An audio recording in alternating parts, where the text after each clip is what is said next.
ಈ ದೇವಸ್ಥಾನವನ್ನ ಧರ್ಮದೈವಗಳೇ ನಿಂತು ಕಟ್ಟಿಸಿದ್ರು ಅನ್ನೋದು ಇತಿಹಾಸ. ಅದಕ್ಕೆ ಚ್ಯುತಿ ಬಾರದಂಗೆ ಇವತ್ತಿಗೂ ಸಾವಿರಾರು ದೇವಸ್ಥಾನಗಳನ್ನು ಕಟ್ಟಿಸುವಂತಹ ಪದ್ಧತಿ ದೇವಸ್ಥಾನದಿಂದ ಇದೆ.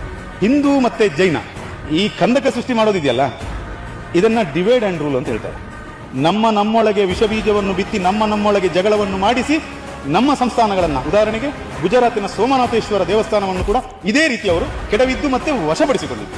ಮಂಜುನಾಥ ಸ್ವಾಮಿ ನೋಡ್ಕೋತಾನೆ, ಅಣ್ಣಪ್ಪ ಸ್ವಾಮಿ ನೀವು ಯಾಕೆ ಬಾಯಿ ಮಾಡ್ಕೋತೀರಾ ಅಂತ ನನ್ನಲ್ಲೇ ಕೇಳಿದವರಿದ್ದಾರೆ. ರಾಮಾಯಣದಲ್ಲಿ ರಾಮ ದೇವರ ಅವತಾರ, ವಿಷ್ಣುವಿನ ಅವತಾರ. ರಾವಣನನ್ನು ಕೊಲ್ಲೋದು ಕ್ಷಣಮಾತ್ರದ ಕೆಲಸ.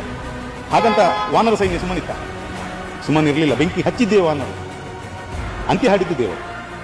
ಮೊಘಲರಸರು ನಮ್ಮ ಎಷ್ಟು ದೇವಾಲಯಗಳನ್ನು ನಾಶ ಮಾಡಿದ್ರು ಅಂತ ನಾವು ತಿಳಿದಿದ್ದೇವೆ. ಧರ್ಮಸ್ಥಳದಂತ ಒಂದು ಕ್ಷೇತ್ರ ಎಷ್ಟು ದೇವಸ್ಥಾನಗಳನ್ನು ಜೀರ್ಣೋದ್ಧಾರ ಮಾಡಿದ್ದಾರೆ ಎಂಬುದನ್ನು ನಾವು ತಿಳಿದಿಲ್ಲ. ತಿಳಿದಿದ್ರೆ ಈ ದುಷ್ಟಕೂಟದ ಅಪಪ್ರಚಾರಗಳಿಗೆ ನಾವು ತಲೆಬಾಗ್ತಾ ಇರಲಿಲ್ಲ. ನಮ್ಮ ಜೊತೆಗೆ ಇರುವಂತ ಎಲ್ಲ ಧರ್ಮ ಭಕ್ತರು, ಧರ್ಮ ಸೈನಿಕರು, ನಾವು ಯಾರೂ ಕೂಡ ಪೇಯ್ಡ್ ಕಾರ್ಯಕರ್ತರು ಅಥವಾ ಪೇಯ್ಡ್ ಧರ್ಮ ಸೈನಿಕರಲ್ಲ.